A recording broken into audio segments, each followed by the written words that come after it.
Hi, so I had the Battle of Lexington and Concord. The battle was fought on April 19th, 1775, which kicked off the American Revolutionary War. On the night of April 18th, 1775, hundreds of British troops marched from Boston to Concord, which started their journey.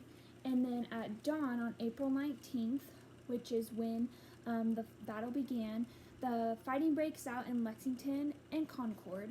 700 British troops arrived in Lexington and came upon 77 military men that gathered on the town green.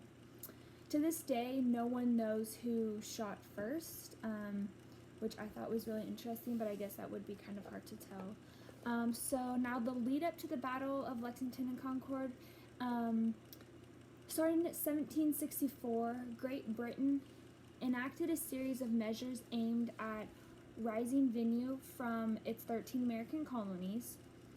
And many of those measures that help lead up to this was the Sugar Act, the Stamp Act, the Townshend Acts, and then the Boston Massacre and the Boston Tea Party were the main points. And I thought it was really interesting. I did not know this, but on the website where I got all this information from, it's called history.com. We have always been told that Paul Revere said and shouted the phrase, "The British are coming," but actually, according to this website, that is not true. He did not ever shout that, which I thought was really interesting, that we've been taught that all these years, but that was never the case. He supposedly did not shout that, but it says that in April 18th, 1775, when they were going through the town, is when he shouted the phrase, even though he didn't. And now the effects of Lexington and Concord was that the colonists did not show great marksmanship that day. 3,500 military men firing, and then they shot 18 miles and only killed and wounded roughly 250 redcoats. So only the British were only injured, about 250 of them, or killed. And then the news spread like wildfire once the battle began, and it reached London on May 28th, so London found out the news about that. And then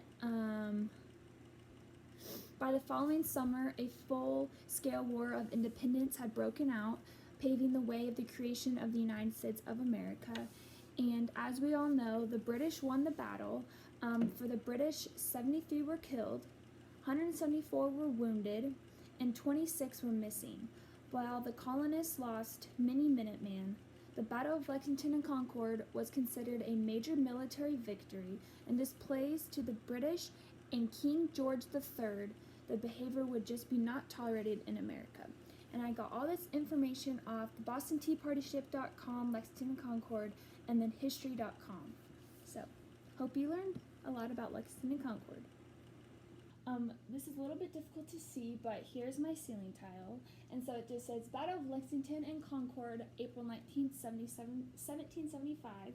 And then I have a picture of Paul Revere right here. And then I have the British flag and then the 13 colonies flag. And then with those two together, it goes to the Lexington and Concord battle. So that's why it looks like this.